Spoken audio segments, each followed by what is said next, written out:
You're listening to The Sound by Backline 5, the new single, streaming everywhere. We're going to be starting the podcast here shortly. So stay tuned in. Keep tuning in to The Sound.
Why isn't there like invite everybody on your list button?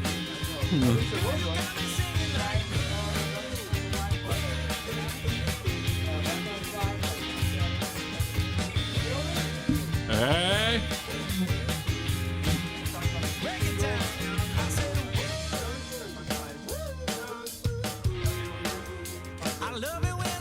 Come say hang out though, say what's up. Just a little louder, baby. Everybody singing like. That's what I wanna hear. Last time I slow it down.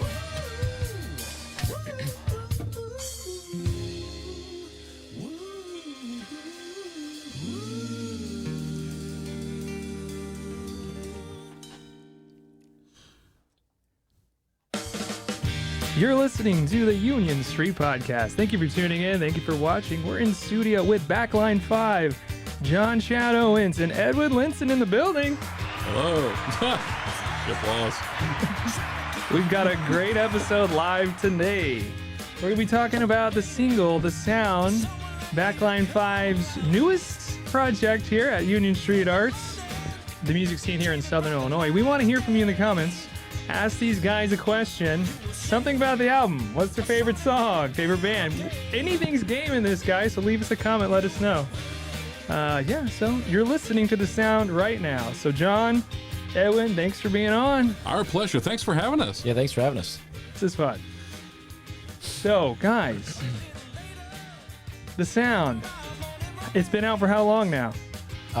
June 5th was the release date, so Yeah. it's been 2 weeks. Yep. Okay. 2 weeks. Awesome. And I hear you're huge in Romania now. Quite unpredictably, yes, Romania. Like, it's got 4 times as many plays in the country of Romania as it does in the U.S. Yeah, pretty funny. That's interesting. Very interesting. But hey, take it. Yeah. Spread the sound all over. The European tour is imminent, I'm sure. Yeah, any day now. That's awesome, man. Any day now at all. Yes. So we might even have a special performance at the end. So keep on listening. Keep hearing the insides and outsides of what it takes for a band here in Southern Illinois, playing big shows, recording albums, putting out new stuff. Yeah, And maybe we can tease some projects you guys have coming up as well. Sure. might be able to. Anything's fair game. Okay, perfect. So let's just get into it, you guys. So tell us, for anybody that doesn't know, tell us about Backline 5. Backline 5 is a project that's been going for about 2 years now. It's a 5-piece band. It's really based on Edwin's exceptional vocals, two really strong guitar players, and a deep pocket rhythm section. That was the design when we put it together. Is we wanted to play big stages, fairs, festivals. So we really built the band to be an entertainment, more so than playing like the same covers that a lot of other bands are doing in the bars. I mean, there's a lot of people doing that really well. We felt like that had been done. So what we really wanted to do was just create an entertainment experience with an interesting blend of music. And then when Edwin joined the band, he brought a whole different vibe than what we kind of were leaning into, and now we've sort of melded it where he's got just great songs that he's written, and he's got a very soulful vibe, a very old soul in Edwin, and that adds just a whole nother dimension to some of the stuff that we're doing now than what we originally envisioned. Yeah. So Edwin, what about you, man? What is your Backline Five? Because you have the lead vocal and you just absolutely crush it, man. So tell us a little bit about it. Well, it kind of all started right here locally at Biassy Music and Sound, which is a place I spend too much time and money at. But it's that's where I met John, and he just sort of asked, "Hey, I've got this idea for a band. Do you want to maybe like meet and see if it works?" And from there, it was just like, oh, okay, well, we've got some really good players. And once we locked down all the parts, because we had Clint Benesh and Andy Bertou right away, and then myself and John. That was where I entered. I think you guys had like messed around with a couple other pieces in the top. Yeah, Clint and I had tried unsuccessfully for about a year and a half to put something together before that. I met Clint when we were both on the worship team at Aldersgate United Methodist, and I was just an exceptional guitar player. And I got the sense from a few times when we were just messing around, I was like, I think this guy's got some rock and roll chops as well as worship chops too. So we were trying to put a band together. We couldn't find the right members, and then I was actually riding in a car with a coworker, and I was playing the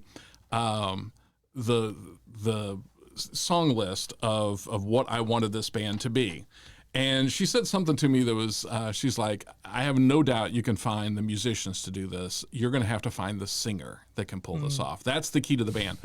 And so it really got me thinking about, like, we need an exceptional singer. So when Edwin was telling the story of being at Biassy, I walked in there. I, too, spend way many hours at Biassy. And I saw Edwin, and I knew who he was by reputation. Only having heard him sing a couple of times, I knew he could sing. But it was very much like approaching the pretty girl at prom.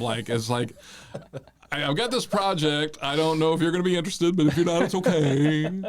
And even then, he was like, yeah, cool, let's check it out. And I think our first, real rehearsal was, maybe a week or two after that. And I kept calling him. I was like, are you still coming?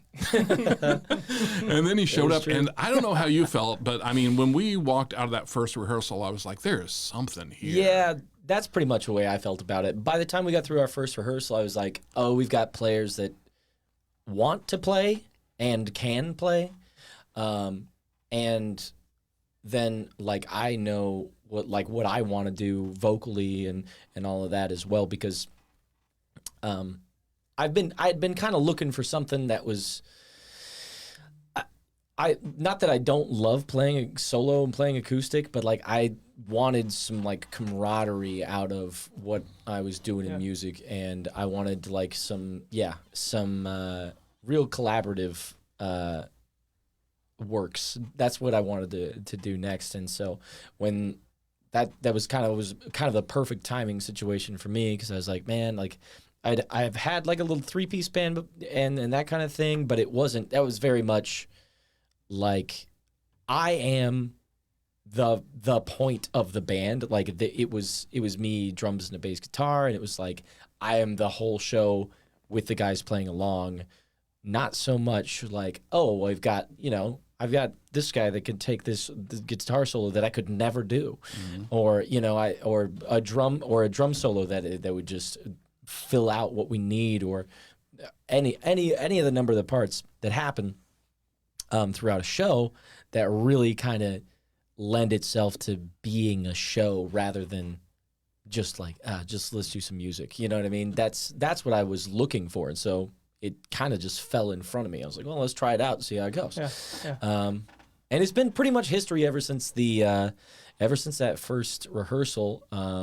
It took us a second to find Scott for the bass guitar. Yeah, that was the missing piece. And then we kind of lucked into it. I had 9 different bass players that I had either talked to or showed interest. And one by one, they were all dropping like flies for one reason or another, overcommitted, family things, health things, whatever.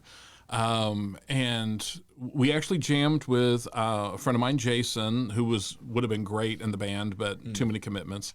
And then Scott was a little hesitant. He's like, I think I like what you guys have got going, but I don't know that I'm a good fit, so maybe I shouldn't. And I'm like, dude, just like at this point. And then he's just rock solid. He's the nicest guy ever. We call him the love bomb. True. He's gonna hug you. He's just this. His love language is physical touch. Very much. Very much. Yeah. It's good guy to have around. And a humble guy, just super easy to be around. So that really, like, once he was in, it just kind of locked. And then really it was from there, like, okay, now how do we get this out? And we lucked into our first big stage show was Quoin State Fair last year. Cool. We played a couple other benefits and just Add Water and a couple of. We try not to play as many bars. If we're going to play a bar, we want it to be a performance venue where people are expecting to come and see a show. Mm-hmm. And not every bar tavern around here is geared that way. They have kind of a range of different styles, and some bands hit, some bands don't, and so we wanted to take a little bit, and there's a price to pay for that. We don't play nearly as much as other bands that will play almost anywhere. But we set our sights on Quoin. We got Quoin. We set our sights on Herron Fest. That came through Old King Cole Festival. Next thing you know, we're just stretching out on these big stages, and crowds are responding, and it's working. Yeah. And now we're like, okay, now what? And the next logical thing was along the way, we've been writing these songs. Some of them are songs that Edwin had already pretty much written and developed. The sound is one of those. I mean, the sound came in as a package that Edwin already had. And we were all just trying to figure out how to bring the best out of it, but we weren't really writing. But then there were some that we actually wound up kind of collaboratively writing, which was a new experience for me. I'd never written lyrics to a song. I had never conceived of a song, and now we've got I would say 1.5 of those. But other things like Clint is now bringing in riffs, and Andy is bringing in like these incredible guitar structures. And now we're in the original music that we're starting to record and release, you're starting to see a collective personality of the band develop with that. And that is interesting. I mean, you're an artist. Yeah. Oh, yeah. Imagine you just hand paintbrushes to 5 different guys and just like, here, create art. Mm-hmm. And you're like, what's that going to look like, No, it's got to be tough. You got to have the practice and everything. Yeah, and it takes time to build that team around you, a band bigger than yourself. But that's really amazing. I want to talk about that, how you guys got inspired, the process behind the writing, the new EP coming, maybe more we can tease. But also, John, I'm glad that the pretty girl said yes to you at prom. Boy, am I ever. Other than my wife, that's never happened to me before. And Edwin, how would you describe the style of music? The style of music, the backline, it's a little bit eclectic, I would say, but it's definitely, I would say it's rock and soul at its core for the most part. And like the sound has a real kind of almost pop funk kind of a thing going to it, but that's really all of that is it just lives in that same kind of space. And it was a man, the actual genre of music is a little bit blurry for us for sure. But yeah, rock and soul, I would say for the most part, with maybe some country touches here and there. Love that. He doesn't mean Chris Stapleton. So when we do cover songs, there's a couple Chris Stapleton songs that are just going to live on the set list for a while. Yeah, they're so much fun to sing, and they're so much fun. They sound really good, and it's just become a piece of our show is doing a few Stapleton tunes, and You know, I like to keep it interesting, so all the guys had, of course, heard, you know, Tennessee whiskey from Stapleton, and that's probably who he was to you guys for the most part, right? Yeah. Was that, and then I showed him the song "Cold" from Stapleton, so we do that one, and then there's "White Horse" that came out as well, and that was actually a pretty big hit for him as well. But that one, it's fun. It fits our kind of rock and soul situation. It's just got country flair to it, really. I like that. Got some really good guitar-driven stuff. It's fun lyrically. It's a really good. It's a great song. But the overall sound of Backline is I would say rock and soul. Yeah. Because I've been. It was supposed to be all rock for sure. Yeah. For sure. It was, but I'm such a soul fan that I was like, well, I was like, if I'm gonna be singing in here, we got to do some kind of soul stuff. That's have to be. Yeah, It just has. You've got to. the voice for it, right? So play to those strengths, right? It's what I want to, you know. It's what I love the most. It's the way, you know, what I like to be singing is really like I love old school soul probably more than any genre. So, you know, I always talk about Sam Cooke and like Otis Redding, on into like, you know, the Al Greens and Marvin Gaye's, that kind of thing. Those have all been, you know, those were all big names that I just, like, the moment I heard Sam Cooke sing, I was like, oh, I just have to listen to everything he's ever put out. And that the same thing has been true for Al Green and for a number of different artists, but certainly Sam. Well, and to Edwin's credit, I mean, not only does he do that stuff really, really well, but he's been willing to live with some trade-offs. Right? He'd be like, "Hey guys, here's some Bill Withers." We're like, "Great, here's some Dirty Honey." And he's like, "Are you serious? I got to sing that." Yeah. There's been a few things that you've thrown my way that I was like, I don't know how I'm going to do this, but we're going to try it out and see how it goes. You know, some of those things didn't work out, and some of those things were like over time have just gotten progressively better as we've gotten, you know, better at playing music with each other. It's been really cool to have that development. Yeah. Have there been any, when you guys have been out playing live at these shows you've been talking about, John, any moments that stand out to you as like a fan favorite or any tune? Is it the Chris Stapleton? Is that kind of people really resonating with, or well, any big ones out there? I don't know. Do you want to give the whole thing away? We could do one. We could say the one. The one. Okay. And even that is kind of a little surprise. I don't want to built like into take it, your but- secrets here. Yeah, you're maybe okay. we can. Or what about any of the originals? Is it the sound? The sound definitely has been part, man, getting people to sing along to that has been like an interesting, like a little experiment. Yes, we wanted to shoot a music video for it where we love Marion. I mean, we come from Southern Illinois. We're proud of Southern Illinois. It's been very, very good to us. There's a good music scene here.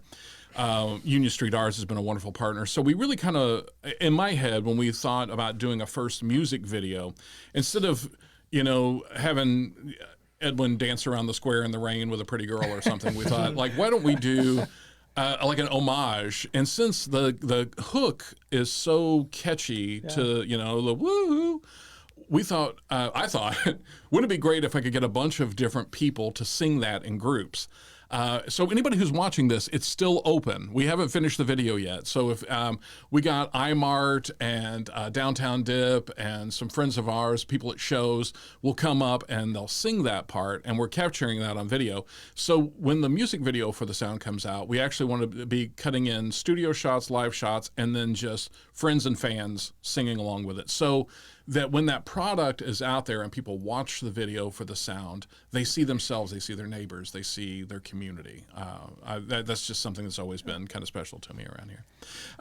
I gotta say, I don't know if you feel the same, but when we've been road testing all of the originals, like if we're doing a 2-hour show, we're putting all 7 of our current originals in there, and the reaction still seems to be as good to that as... Nice. It's kind of it's really cool to see. Like, that's great.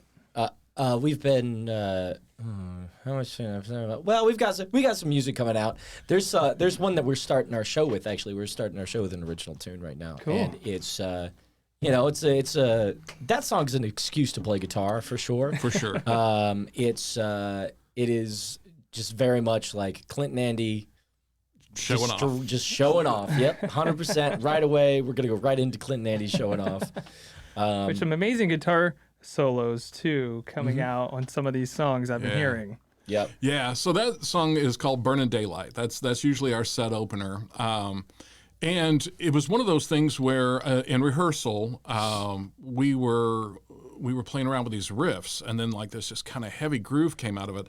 I had penned some just ridiculous lyrics, and I was really channeling the 1980s Sammy Hagar kind of like, you know, just girls and cars and going fast and stuff like that.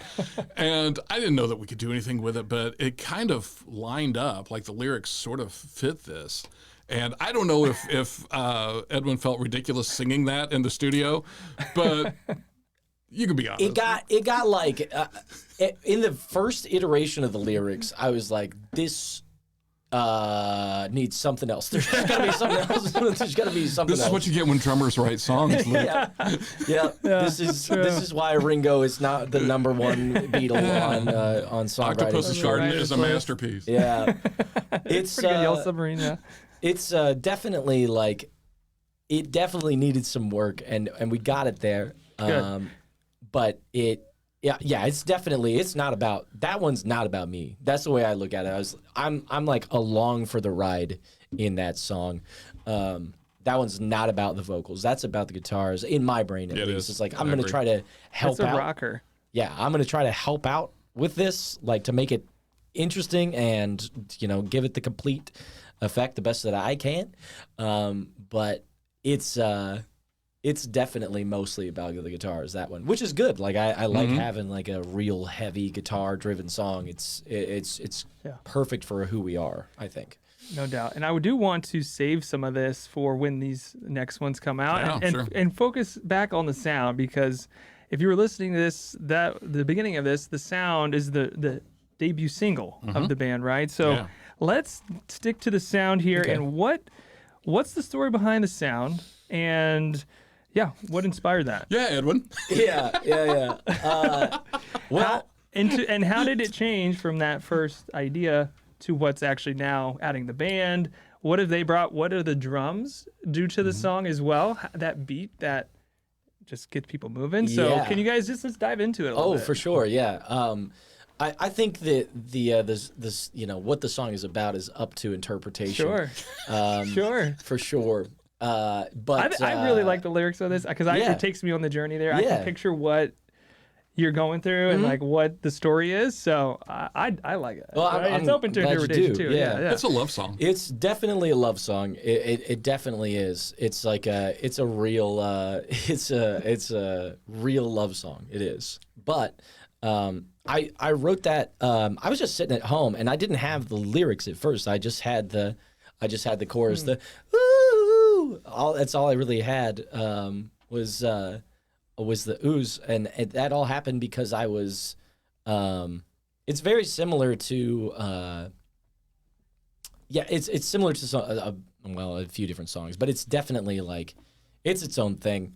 But I was just playing with this chord progression, this E major 7 to F minor 7 thing, and I was just kind of playing around. And I was at home, and I wrote the first verse in like a few minutes, and then I had the woo thing, and then I was like, well, I need some more verses. So I ended up with like in 2 days, I finished the song, and it took me a while to bring it to the guys at Backline because I was like, I don't know if this is necessarily going to be something they want to do, but I was so in love with the song that I did anyway, and it drove John crazy at first. It did. I was gonna say, John, I want to hear when he brings this song. So what is? Yeah. So I had an idea of what I wanted to play, but it wasn't working, and Edwin was kind of like, well, kind of strip it down a little bit more and then just like groove it. But it's at like this ridiculous 155 BPM. Yeah.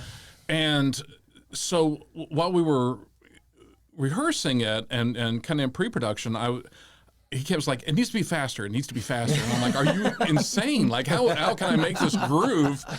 And then the secret, and my drummer friends out there will know this, I just had to learn to relax. in it. And then the speed became kind of not as much of an issue. Interesting. But then when we get to the bridge part, Edwin's like, cut loose with some drum fills here.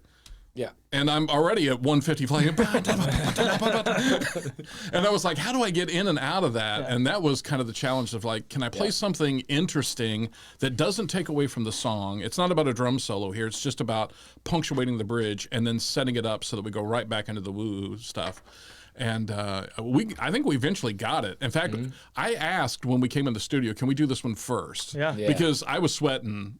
Like if Yeah, you didn't want to be doing that one after you were already tired. Yeah, you wanted to be that one. And I didn't want to be top. like 20 take Johnny on that. Like, No, I remember when we recorded that here, right when you guys got here, locked in, knocked it out real quick, and it was grooving, man. Yeah, It's a groove. I think we only did like a couple takes for that. That first day. Yeah. And that was funny though, because I was like, there were so many rehearsals, where I was like, yeah, it's just not fast enough. We're not doing it. It's not where it needs to be. Because there's particularly in the third verse, there's this one melody line that if it's slow, it just doesn't sound like what I want it to sound like, basically. So there's that because it goes from low to high. It's a run upwards. I where like it's that. like, I've never seen anyone. It's just like it's if you slow that down, it gets kind of tilted and it just doesn't sound quite right. And so it took a forever for us to get that to the point where it was like, okay, this is where we need to have it. that was woodshedding for me, and I don't do a whole lot of that, but I set up a drum kit in my office at home and was just set on anywhere from 155 to 158 BPM, and I was just like playing it until I finally kind of relaxed into it, and I could do it without, because sometimes coming out of that solo or out of the bridge, that's when it would naturally kind of, drop in tempo, but that's when it needed to be there the most. So, I mean, eventually I just kind of pushed through it, but I like how it came out. I mean, the whole thing I think is snappy, it's poppy, it's very catchy, very memorable. Yeah. This is how I know that we had something cool. My granddaughters are age 5 and 3. Okay. And so my daughter has a drive to school playlist. And when they came out, the first day on that Friday, she put it on the playlist, but the girls hadn't heard it. They went to school and they climbed into the car. She had it queued up in the stereo. And my daughter Hannah was like, "What's this?" Or my granddaughter Hannah, and she's like, she just without asking pushed play on the thing. And so it comes into this, and they're like, we like this song. And Abby said they were just singing along to it and bopping. And then she explained, well, that's your grandpa's band. Like that was just, when you get the approval unsolicited from a 3 and 5 year old, you've got something. Yeah, that's great. That's awesome. Yeah. Any reactions, Edwin, to the single so far? What's the reaction been on your side? You know what I've gotten over and over again is like how much of a summer tune it is. Yeah. And that wasn't what I thought it was gonna. You know what I mean? Like that wasn't a planned thing. It just so happened that we got everything to work out to where it came out in June. Yeah. But it was so many people have told me like, oh, it's just such like a summer bop. It is. And it's, I was like, you know what? It is. That's cool. That's I never would have thought. Yeah. Like when I was writing the song, especially because it definitely didn't start that fast. But as I finished writing it, I was like, this has to be like an upbeat little like fun, like bumping little tune. Yeah. And so because of that, it became very summery, which is not something that I thought was going to be the case. Yeah.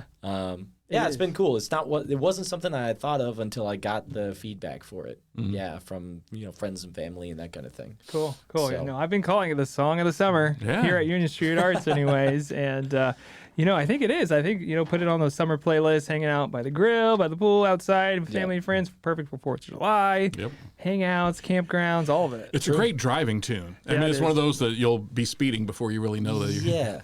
Yeah, definitely. Might have to be something to do with those BPMs. And it could be. But yeah, it definitely is. It's a fun little hopping tune. I really like it. I really do. Yeah, I do too. And I've been listening to the radio a lot. I'm like, this sounds like it needs to be on the radio. Yeah. Well, thanks. I really mean, do. it Sounds like it. Yeah. Yeah, that would. That'd be fine. yeah. No argument from Yeah, us. no argument. Yeah, that Yeah. that would be cool. Yeah. So we'll see. Maybe you could tell somebody, send it to them.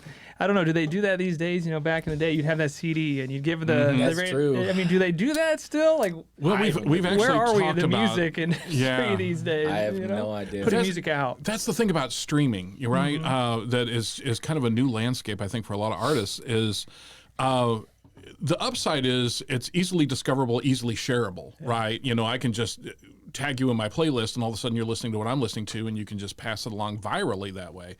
Same thing with YouTube and everything else. But the other thing is there's so many bands out there doing that that it's kind of hard to find your spot in that and grab somebody's ear in the first place.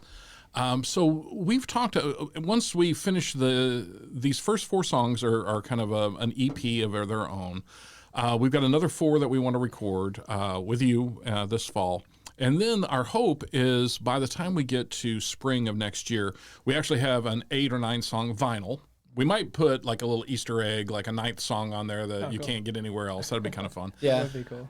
And then Clint has even talked about just burning some discs pretty cheaply, just in little cardboard sleeves as takeaways from shows and stuff.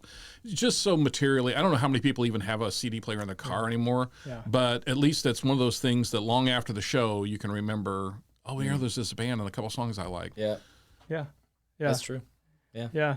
I mean, I would love to see it, on even just our local radio here. That'd be pretty cool. It would. Yeah. It would. Yeah. Yeah, and so speaking of the music scene and what's going on here, can we talk about some of the venue we mentioned? Where have you been? But where would you guys like to play? Are there any venues here locally or even semi? Like, what are some of the venues you would love to play at? And how has the Southern Illinois music scene influenced you guys? Because I mentioned a little earlier, we really want to play venues that are accustomed to having live music or ticketed shows and things like that. I think the Hangar would be a natural fit. We've talked with Dina at Carbondale Tourism about Off the Rails and definitely doing that. I've talked with Josh Benson some. My bucket list is to be an opener at either Quoin State Fair or Marion Cultural Civic Center, Castle Ridge, for a touring act to come out and support that. And let us just come out and do 40 minutes of our stuff and just see whether or not we can carry that show. I'm confident we can. Yeah. Definitely. I'd like to add John Brown's to that list. Yeah, John Brown's would be a hoot. It could be a fun time. For Tiny sure. stage, 5 people, it'll be a hoot. I just love that place, man. It's definitely been a staple of Marion forever. It But has. It it's really has. And that's it's where just- people who know music go to watch music. Definitely. I mean, Great music. he's had amazing talent through that place. He really And John has. appreciates it. He's a former guitar player and Southern Illinois bands and stuff too. Absolutely. I mean, he knows his stuff. Yeah, he's great. And I'm friends with his son Danny too. Who's a great. He's a local musician as well as like a fantastic drummer, and plays acoustic acts as well. But he's a pleasure to be around pretty much all the time. And they do they do like a local music showcase there every month, which I've played a number of times. But it's called Ben by Ben West. It's the 3rd Wednesday of every month, and I just love playing it. And it's just such a fun hang. But yeah, I would love for Backline to be able to play John Brown's at some point. Yeah. It might be tough to fit us all up there on that stage. That might, especially with Andy's spaceship. Oh my gosh. So Andy has That NASA control center he calls a pedal board. Yeah, he's Lots got of lights, the things shining. Andy has what we call a footprint. Yeah. He's got a real footprint on the stage. And it's almost as big as the drums footprint, honestly. It really is. Yeah, I mean it's very close. That is huge. It's but yeah, so we'd have to be stacked on top of each other to pull that off. But maybe we can make it. Maybe we can possibly make that work. There's other Cape Girardeau, Paducah. My goal is really for us to kind of take this out within about an hour and a half range. I'd love to be able to be playing St. Louis and Paducah, Evansville, Cape, and introduce ourselves to those audiences and see if there's some natural Backline 5 fans that just don't know who we are yet. Yeah, definitely. And I know we do have a date here for the next single. Can we say? Yeah, absolutely. Can we Please- say please do. July 1st? Mm-hmm. Mark it on your calendars now that the next single is being released. Is that right? Yeah, Yeah. this is a song called Circles. And that was one of those collaborative songs that one night at rehearsal, Andy was going through his guitar looper. He had just recorded a bunch of samples of different guitar riffs and pieces that he had put together. And Edwin's like, play that back. And he did. And he's like, I've got lyrics that'll go with that. Oh, Yeah. really? Yeah. Okay. I did. I had these like chunks of lyrics that I just never had a chord structure that I liked for them, or I never had anything that I just never got it to where I wanted it to be. And so it got kind of stymied, and I had like a verse and a chorus, but I didn't really have anything else. And once he had that, then I was like, I've got the rest of the song. I knew what I wanted to do with the rest of I went home that night and I finished writing the song. And then our next rehearsal, we kind of gave it stilts and everything and got it to be where it was going to end up. And so, yeah, it was a really cool experience because it was very nice to just be like, oh, I have something for that. It was great. It was awesome. So it sounds like a lot of these just kind of organically work itself out, whether it's the lyrics or the formation of the band or. Well, and fortunately for us, Edwin just writes a lot, you know, and I don't know how much time you spend just putting thoughts on paper and stuff, but there has been multiple times like that where the most recent song that we're working on now, hopefully it'll actually be a full-fledged song that we can include as the fourth single on the second part of the EP, was really a blend of Andy comes in with a lick, and it's really kind of similar to a lick that Clint came in with, and Andy's like, well, why don't we combine them? And at first, it didn't sound right, but they just kind of kept playing with the structure until finally they overlaid, and the first couple of nights, Edwin is just doing like an Eddie Vedder kind of like thing over, and then just like belting out some stuff. Yep. And I was like, oh, this has got real potential. Like this could be a really cool song. Yeah. And now just the lyrics, you know, need to come into it. And That's another one of the lyrics on that Yeah. one. That takes me on a journey when I hear that one as well. Yeah. For sure. Yeah, it's cool. I do love Circles. Circles is I think it is my favorite of the four. It's hard for me to say that because I love the sound so much, but I think Circles is my favorite of the four, partially just because of the way everything like it's one of those songs that just like, oh, it's just like fell into place. That's kind of wild that's what happened. Because I'd had the chunks of Circles for I don't know 2 years or something like that. And I just never liked it. I was like, I like the lyrics of this, but I don't like the musicality of it. And, so for Circles, it was it was very refreshing to not have to do every piece of the song actually, and so because of that, and because of actually one of the other crazy things about Circles is that the day that we just came in and did like the structure for all the songs that first day, that's the vocal take that we used for Circles. And it was just like, oh, this is just straight through. Like I didn't even have to, there was no, like on the sound, there was like, oh, well, we have like, we're going to take a few different vocal takes on this and that kind of thing. But for Circles, it was just like, oh, this is like, we're start to finish. I don't have to do anything else with this. This is great. Let's just use it. Yeah. That's a kudos to your vocal performance on all these tracks, really, to be able to do that one take. Yeah. Yeah, that's pretty impressive. I was very surprised because I was like, oh man, this is going to be a lot of vocal takes coming up, and then because I'm usually pretty picky about what I sound like too, and listening back to it that one day in the booth, it was just like, I don't think I need to do anything like, with I'm this good. actually. I think that sounds pretty good. I didn't have any. There was nothing that stood out to me. So it was just like another example of, oh, this just fell right into place as soon as the band got together, and then like that's just sort of one of the serendipity things that happened for Circles too. Is just like And all the way kudos through. to you and David. I mean, the recording experience was really, really good. Oh, good. It was. I It mean, was you great. captured so much stuff even on the first run through that a lot of it could be done without overdubs. Like we took a gamble on basically recording all the bass tracks live, right? The bass and the drums, and then scratch vocal, scratch guitar. But I mean, some of the vocals came out so well, we didn't need to replace them. Some of the guitar rhythm stuff was so good, we didn't have to replace it. And then, you know, me and Scott were just kind of hanging along for the ride, making sure we didn't, you know, let it fall apart too bad. No, you guys, it was all, yeah, I was surprised at how easily everything came together. It was still a lot of work, but it was, you know, a lot of it came together pretty easily, all things considered, because it could have been, oh no, like we don't have anything for this. You know, like we used up all of our time on the sound because we couldn't get it right, so we took 10 takes on it, but it didn't end up being that. Yeah, and there is of course the problem child on the EP too, for me at least, for me, but and I love that song, but man, that's kind of the opposite experience of Circles. as I well. remember that one. Yeah. Oh yeah.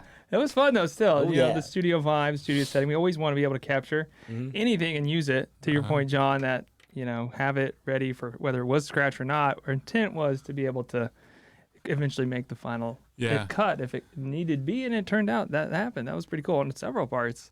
And so when is the rest of the EP? We've got July. Do we have dates? Can you say generally even? Yeah, so we decided to just waterfall them 30 days apart. So July 1st, Circles, and then August 3rd, Burnin Daylight comes out. Nice. And then Here and Now, which is my favorite of the 4 we recorded so far, will come out right before Labor Day. And so we'll have it for those shows. We'll be playing the KOA and the Quoin State Fair. And so then all 4 of those songs will be out into the ether. And then hopefully we come back in sometime October, November, record the next 4, and then be able to kind of release those going out into the spring while we're trying to book shows for 2027. Awesome. Super exciting. Great things to look forward to. I do want to tie in our partnership here at Union Street Arts. You know, the rehearsal space. Yeah. The recording space. How's that process been for you guys? And what can you say about that? Having a rehearsal space dedicated for this type of stuff. How's that helped you guys and just kind of the whole process? I think that, I mean, your rehearsal space is going to be like obviously a very crucial piece of how you sound as a band. It's been largely great. It's been relatively, I mean, of course you guys have been super easy to work with, but also just you guys have, there's a stage, like we're on a stage at every rehearsal. That's, you know, that's not something that happens in every rehearsal space for sure. So we love that. And also, being able to meet at the same place. And it's for me, especially like selfishly living in Marion, this is about 3 minutes from my house. Yeah. So, I mean, I don't mind at all being here. It's very, very simple for me. That's pretty convenient. Yeah. But all of us are I mean, I think the furthest is probably Andy, and he's 15 minutes. But he works. He starts and ends his day in Marion, so That's a lot true. of the time he can just head straight over here after he gets done with his route. For me, any place where I don't have to set up and tear down drums at every rehearsal is a big win for me. So when we first started talking about like doing a partnership, we brought in a little extra PA gear, and then I had this Ludwig classic kit that I didn't have room to store it at the house, but I kind of restored it. And so you gave it a home there in the corner, and sounds great. I mean, like Edwin said, just being able to walk in, turn on the PA, flip on the lights, plug in, and then get right to work. We get more out of rehearsals than we would if we were having to set up our gear, carry in amps, and plug everything in, sound check everything. It would just be, you know. I would recommend anybody who is considering, like, if you need a rehearsal space, I selfishly don't want to give up, any opportunities, but no, actually, this is ad for not coming here. Don't do it. He's full. He can't come in. Yeah, don't do that. We're almost there. Yeah, that's true. Part of that too is that we recorded when we did our initial recording. We did it out on the main floor, and so it just kind of felt like another rehearsal in a lot of ways, just with a little bit different setup. And that was cool. It was cool to be recording in the same place that we've rehearsed. Here's a little picture for those at home of the recording day. Oh, shout out to Soul Photography there. Usually you're speaking on the stage, so the recording was a little bit different, but that stage back there, it's true. You know, getting to stand on the stage is kind of cool. Yeah. Gives you that elevated feeling, kind of similar to what you're going to be. Well, and we set rehearsing up in. like we perform. You know, if we're like, there's been a couple times where we've opened for some other acts and their drums are already where they're going to be, and we have to set up differently. But we kind of like putting the drums offset. So I'm usually to the left of Andy, and then the rest of the band's just kind of down the line. And so I find it sometimes a crutch if we practice in the round, like I'm used to doing with almost, like we did for probably the first year of the band, you can start relying on that as a crutch of I'm looking for Edwin or for Andy or Scott to give me a cue that we're going to go to the whatever. And now when we're playing in a line, I have to do more memory of like, no, count that out. Like this is where we're going. And we have to trust each other more because we don't have that same visual cue that we would have if we were facing each other. Very true. Yeah. It's really interesting. And, you know, they say in practice like you play. Practice Right? like you I mean, play. So that's a good quote for that reason. Like For you were sure. mentioning, Yeah. John. And shout out to you, John, too, for bringing that set in the PA here, too, because now, you know, they live there. And, Yeah. you know, there's another group, shout out to Apocalypstick. They've used it Yes. a couple times. So that's amazing. Yeah, So they're, appreciate that. Another band to contribution, keep your John. eye Yeah. on. Yeah, I was going to say, Yeah. speaking of the music scene, any other bands to keep your eye on? I mean, we can talk about a little bit about Sure. Apocalyptic right now if you want to. Yeah, sure. Absolutely. I mean, selfishly, my sister is the lead singer of the band. Okay, so this is a family of talents you're it's- telling me. Yeah, something like that. Yeah, she's a fantastic singer, and her husband Caleb is the drummer, and then I think it's Chris Parsons is on bass, and it's Corey. I cannot remember his last name, who's playing guitar for him. They're a 4-piece band, and they're doing like real like 90s grunge kind of thing, Cool. which is straight up Mo's alley. She loves that. And she's very good at singing it as well. And they just kind of got started this year, but they're going to, or they just did put out their first single. I think they just did. I haven't listened to it yet, Cool. but it's, I say I haven't listened to it yet. I have played it for her acoustically on a number of occasions, but it's. Yeah, she's got a number of really good tunes that they're playing for her, and then they're also doing some really cool like grungy covers and stuff that you wouldn't expect would be grungy. They're doing, Nice. and they're doing some like classic grunge music as well. Very cool. Love the name. Yeah. Apocalypse. It's good. Oh man, yeah, they had that, and I was like, oh, that's just a perfect name, Apocalypstick. Yeah. So Perfect. back to rehearsals. So when you guys are rehearsing, what are you focusing on? How's that process? Are you focusing on this new material? Are you focusing on the live show sets? How do you break that up? Kind of depends on what's coming up. So there's 2 months out of the year we kind of lose, and June is one of them because Clint's a youth pastor. He's at camps and mission trips and that sort of stuff. So we really haven't gotten any time with Clint since the end of May. I think we've had one rehearsal with him. And then Andy, we lose him in December.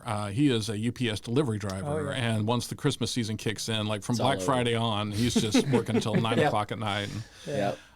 But like for when we get Clint back, probably in a week or two, we'll be right into the 4th of July shows. And those are going to be a little bit longer format. We've been blessed in May to be doing 2-hour shows, which fewer songs, obviously. And we, you know, the original stuff, which we had been woodshedding hard in pre-production, really just kind of took up a good chunk of that. Now, I think the July 5th show is like a 3.5-hour show. It is. I mean, it's, you know, it's 4th of July. There's going to be fireworks, and there's going to be a bunch of stuff that you know, that we're going to do because we're stopping in the middle, and it's, you know, it's a little bit different than the like show because we've been Iron Manning these 2-hour shows where there's just, you know, No breaks. we're just not taking a break. Wow, that's impressive. That's heroic. I figure if Springsteen can do it, we can do it. Yeah, for He's sure. the boss. Yeah, For sure. Good foots to follow. Yeah, it's so that's really. But once you hit 3 hours, like there's just no there. You gotta have some. You gotta have some breaks. Yeah, you gotta have some breaks. Yeah.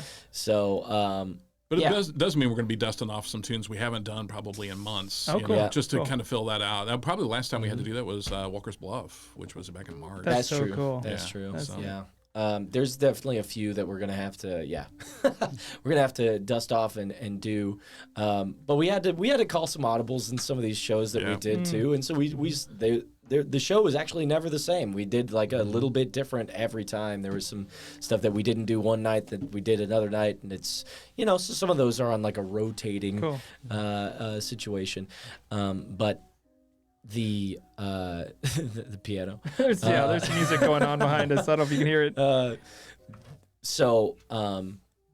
It's gonna be. We're gonna have some music we haven't done in a while, and a couple of new things too. And part of that's reading the crowd. Like one of the reasons those shows are never really the same is we've got kind of the first half hour really mapped out because a lot of those songs flow really well together.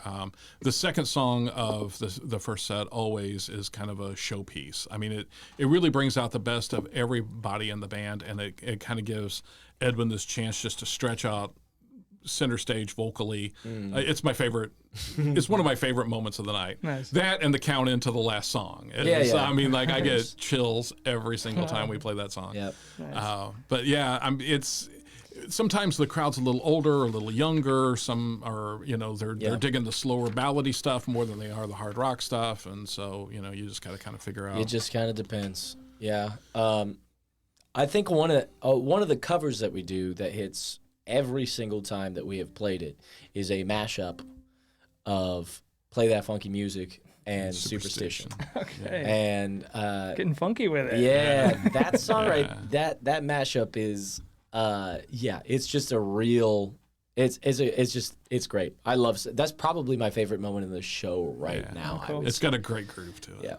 Yeah. And people recognize that the thing that kind of works for us and against us, depending on the mix of the crowd. And sometimes you never know who's going to show up at a show, right? So we've got some friends and fans that are really, they're accustomed to who we are and what we do. And then there's some others who they kind of want to hear the, give me 3 steps, and that's not what we're about at all.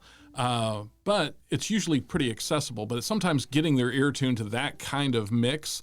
But then you get to Superstition and Play That Funky Music, everybody knows. Yeah. And so that's usually what opens the dance floor. If people haven't been moving up until that point, they will. Sometimes the Bob Seger song does it. That's true, yeah. We do Come to Papa. Oh, nice. Again, something that nobody else Yep. is really doing. Sure. Yeah, it's definitely that's a real groovy kind of funky song too. So yeah, that's that whole like soul funk influence on the whole band too. Is it's just stuff like that it's so much fun to play, and that I really love playing. I still there's a lot of the heavy rock stuff that we do as well that I also love to play because we do a few different mashups, but there's some funky ones, there's some real hard rock ones. There's a Zeppelin Beatle mashup Oh, that wow, we do that's that cool. most people don't expect. Yeah. Very It's- cool. Yeah, definitely. Yeah, Zeppelin and the Beatles don't necessarily seem like they go together right away, but there's some cool stuff between the two of them they're a little closer together than maybe you would think. They're both UK rock bands, I suppose, but different times, kind of even. And Zeppelin came around a lot later and was a lot more heavy sounding probably than the Beatles. Oh yeah. But the Beatles had some heavy stuff too. So Yeah, they did. Helter Skelter. That's one good Yeah. track there. Yeah. Have more heavy side. yeah, Oh, that's good. that's one. Yeah. That's So there's quite a few things that we're doing that we're really happy with, and some of that. Well, and Andy has this synth set up, and so he opens up a whole world. Like there've been songs I brought in. It's like, but this has got a horn section. He goes, I got you. Or like, what's got a piano intro? It's no problem. Like, and then his ability, he's just a walking jukebox. I mean, there's really nothing I've ever thrown at him that he couldn't. Just make sound amazing. And then, I wish some of the other guys could be here. Unfortunately, time commitments and stuff. But Clint just has this, and I think a lot of it is his worship background. He fills space in the most tasty ways. That's just true. and like he put the slide on Here and Now, and yeah. it took it from my favorite song to almost a transcendent song for me. It's almost an experience whenever I listen to Here and Now. Whenever, when he was first playing around with that, I was like, because I had brought the song.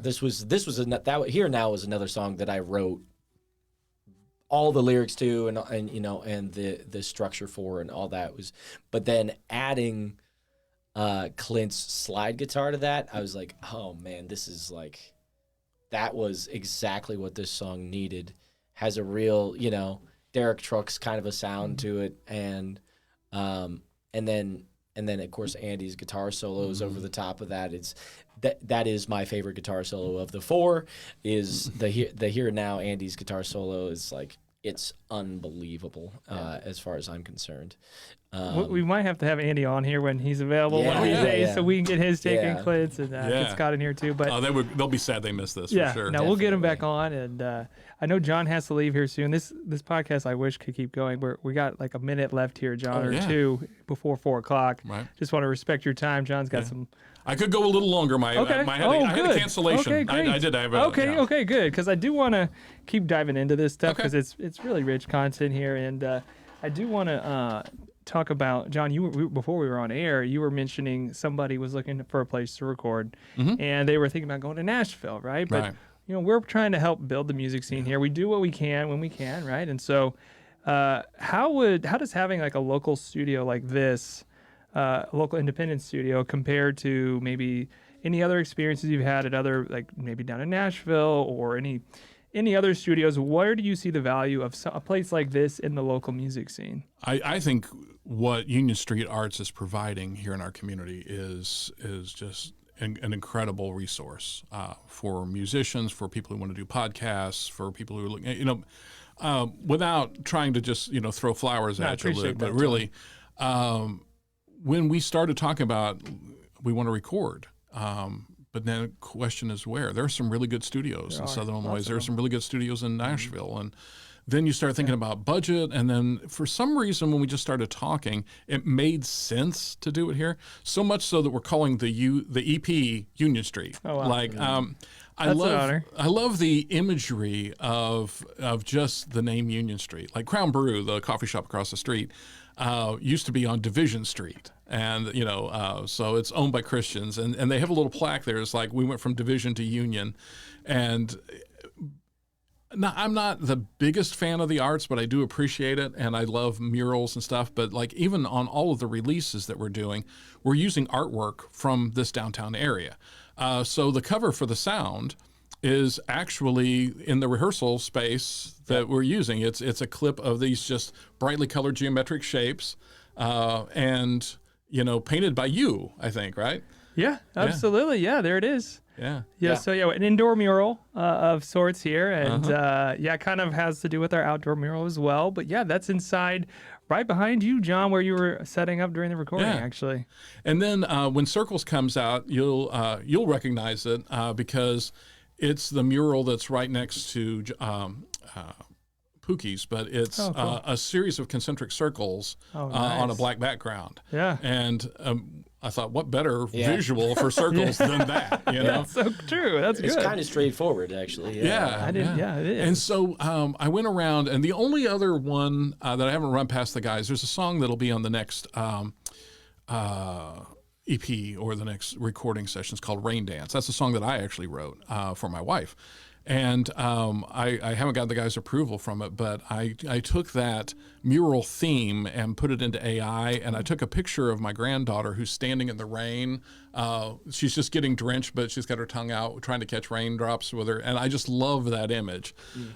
So I have this kind of image creation now that looks like a painted mural of her doing that, and I selfishly want that to be the cover for Rain Dance when it comes out. But having Union Street Arts here, I think, is a resource for everybody. I would encourage people, if you're looking to record a project, if you're looking for rehearsal space, if you're looking for a creative partner.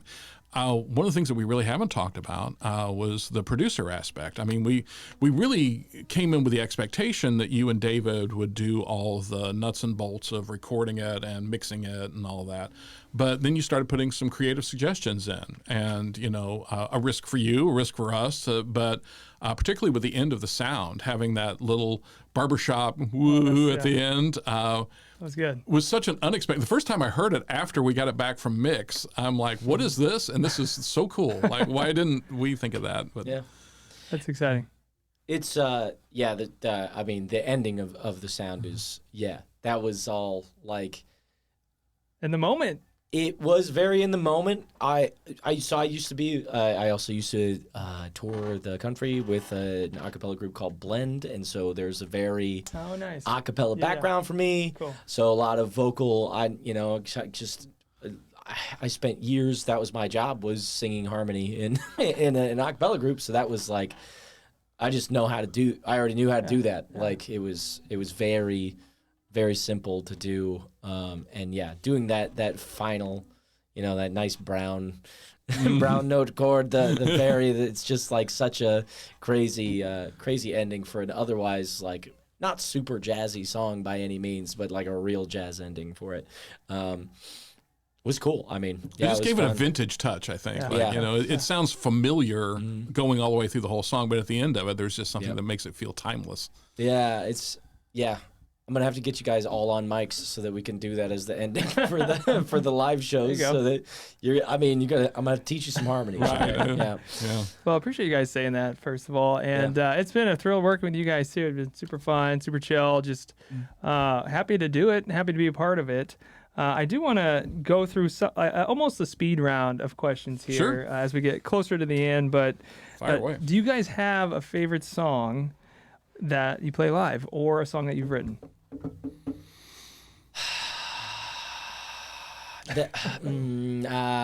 This is difficult for sure. Man, I would say if I was forced to pick, I do love that Superstition, that mashup, that cover of the written material. It's probably oh man, I go back and forth. It might be the sound, actually. It probably is the sound. Circles is right there neck and neck with it though for me. Of the stuff that we've written and recorded, Here and Now is my favorite for sure. And then for the live show, I live for the last song, which is Kashmir.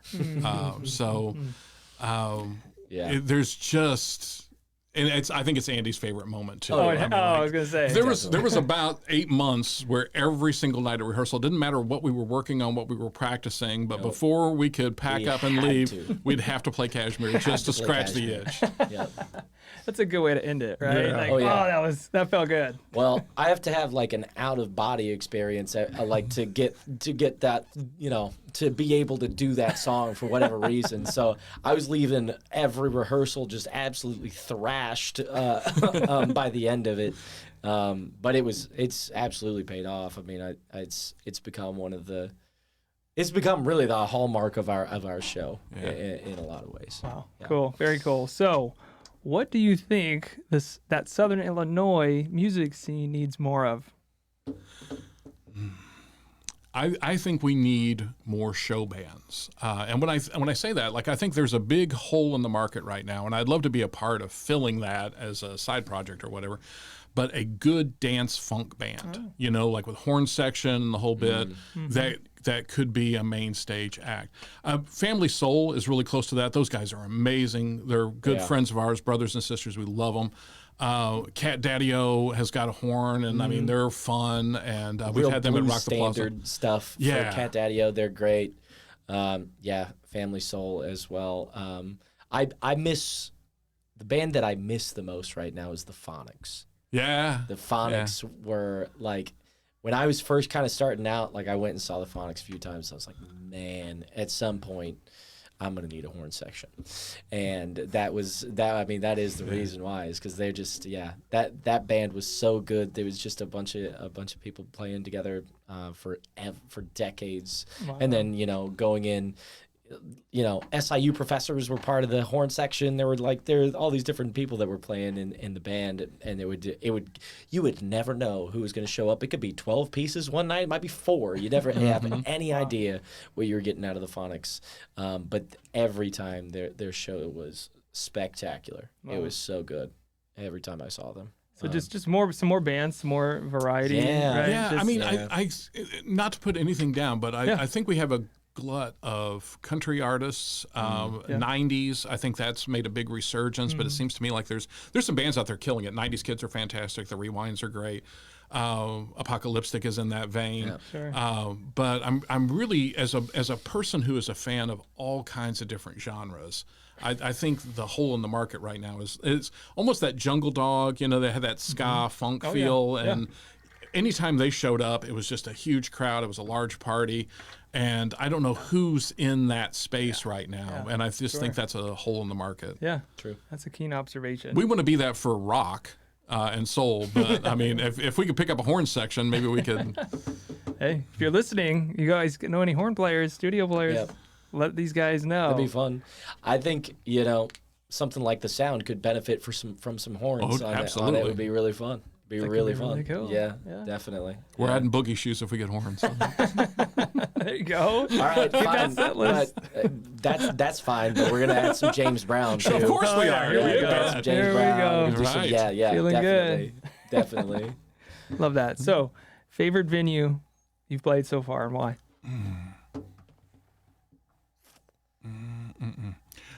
I want to shout out Just Add Water.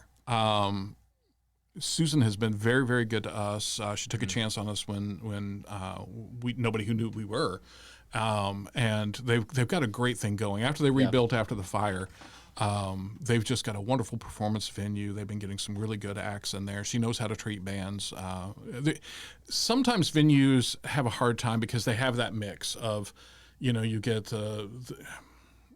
the bands that have been playing the same stuff for 30 years, and then you get the other bands that are trying to break new ground. And sometimes bar owners and venue managers don't really appreciate the difference in what bands are trying to communicate. And but I think Susan gets that.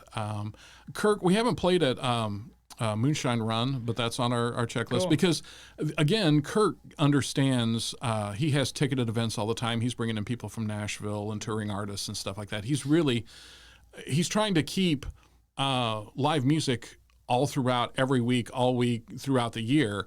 And that's a hard enough great. challenge to do. Yeah. And I know we're not the easiest band to book. Our schedules aren't always easy to super work with. And honestly, our price range is a little pricey for a lot of bar bands. There's a lot of bands that'll play for a third of what we play for. Oh, wow. But I mean, we are so intentional about how we build the show that, we're going to deliver for every dollar that we charge you. It's going to be a show. Yeah. Bring that value to the table. Absolutely. No doubt about it. Edwin, what comes to mind? Well, the first venue that we ever played was in February of last year. Was Little Nashville on the Square. Oh, cool. Yeah. And I mean, it's just one of my favorite places to play. Period. I play there a lot by myself because it really is an acoustic venue. We borrowed their stage for a night is really what happened on that one.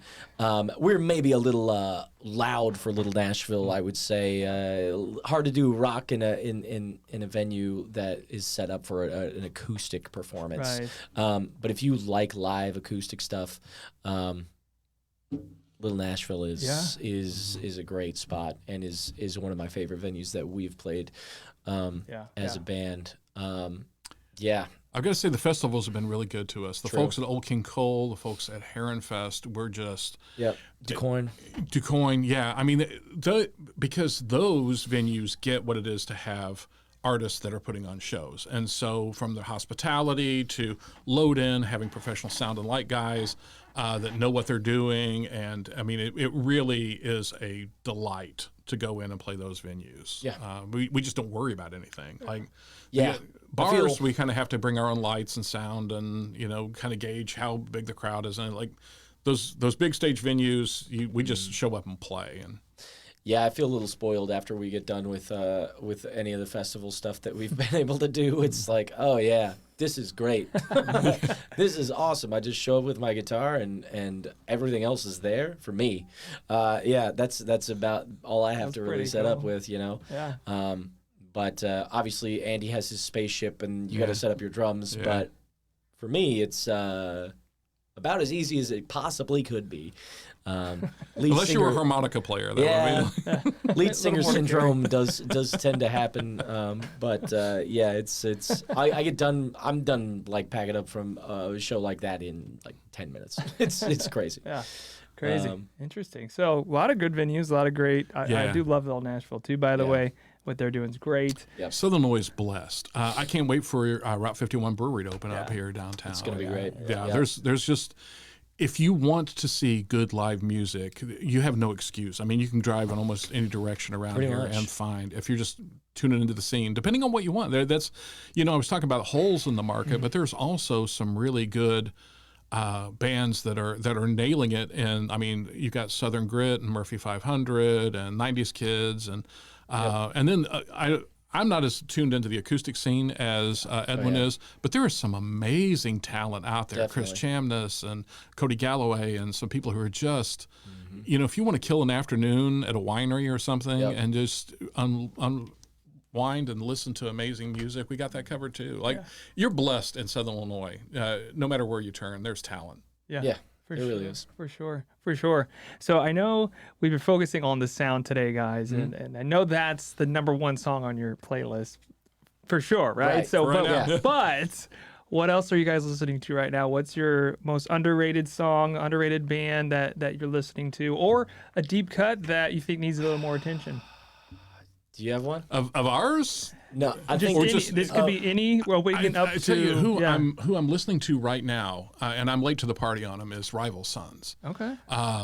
What an amazing band that fits very much the genre of what I envisioned whenever we built this band. Okay. And so I've suggested that we every so often we'll get together and we'll throw out 4 or 5 songs that we put onto our playlist just to listen to this, and then we'll rehearse it and see if there's anything there. And I've got a Rival Sons song on there called Pressure and Time that I think is just really, really cool. Nice. I wrote that down. I'm late to the party, John, so you're enlightening me. So Okay, I good. gotta You'll go- dig these guys, I think, okay. yeah. Very cool. Edwin, what are you listening to right now? I'm they're starting to really blow up, but St. Paul and the Broken Bones are just like they're out of Minnesota. They're so good. They're so good. The guy's got just an incredible voice, and it's all it's very soulful. It's very horn driven. It's got a lot of it's spectacular. If you want crazy vocals and a real soulful sound, St. Paul and the Broken Bones is amazing. I also Alan Stone. He's been around for a long time, but he just for me, he's like one of my favorite singers alive. He might be my favorite living singer, as a matter of fact.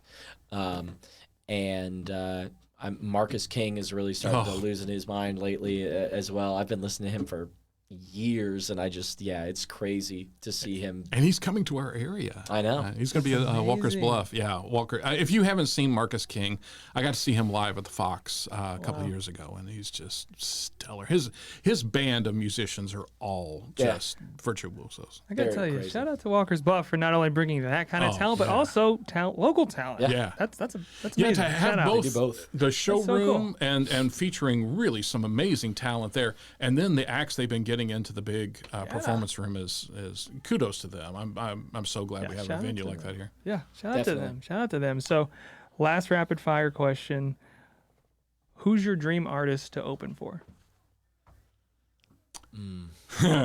I can tell you, I've always liked this band, but whenever I saw that they were opening at the State Fair this year, or when they were playing at the State Fair, I was like, that would be the perfect opening act for us, and that's Matchbox 20. Oh yeah. Yeah. Okay.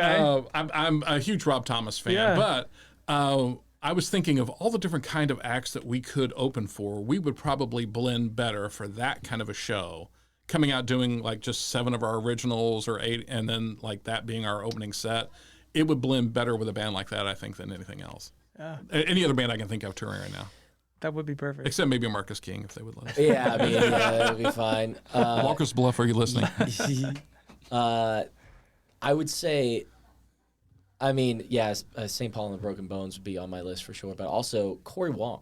Oh yeah, Corey Wong would you're a be big awesome. Corey Wong I'm fan. a big Corey Wong fan. Yeah, I love Corey Wong. He's since like Wolfpack and all that. He's great. They're very funk guitar. He's the king of the 16th note. He's wicked. Cool. He's wicked on the rhythm guitar, Yeah. and he's very, very meticulous in the way he approaches his music, which is something that I aspire to for sure. Very cool.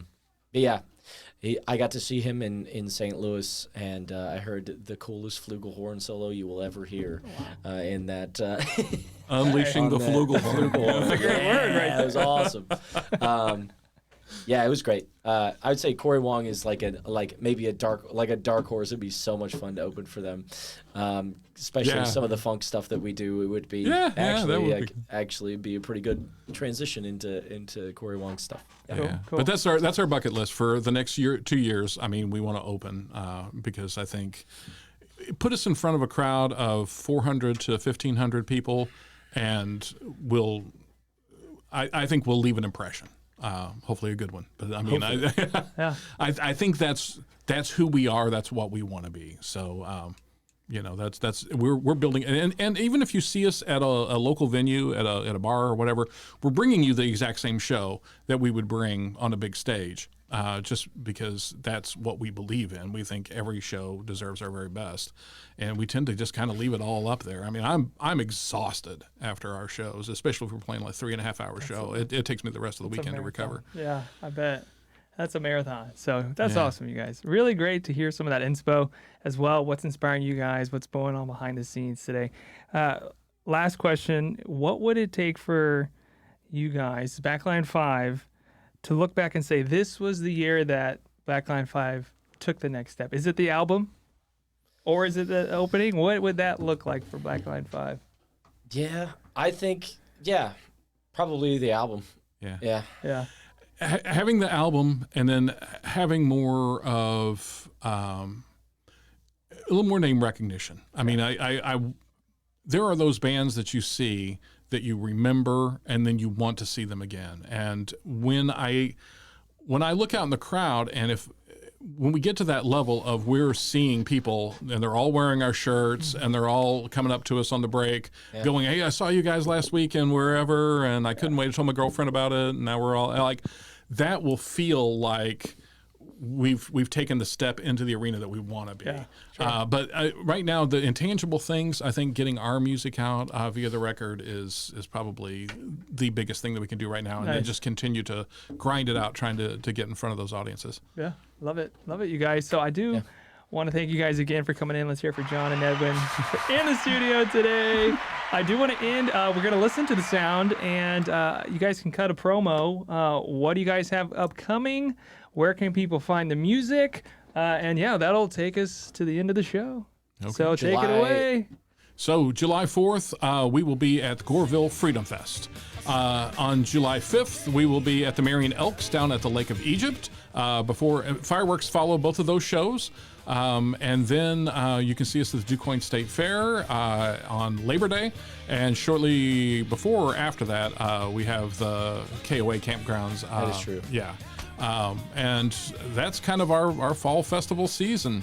Very cool. Edwin, where I know you do acoustic. What shows you got coming? Where can people find you? Where's the music at?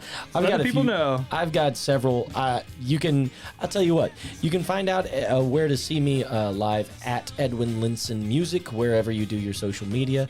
That'll take you to pretty much. I'll have my dates listed and all that kind of thing. I'll have way future dates listed at edwinlinson.com. And that'll include dates with Backline 5 and as by myself acoustically. Yeah. Very cool. And you can keep up with us at backline5.com and follow us on Facebook. You've got all the events there. And if you go to our website, you will actually get a sneak peek at the songs before they're released. Ooh, that's a little Easter egg that's out there for people who want to go to the website, backline5.com. Heck yeah, guys, go check out backline5.com. The song of the summer is the sound. Save it to your playlist. Share with your friends. Share this podcast and tune back in and be looking out for more music from Backline 5. Thank you. All right.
Last time I slowed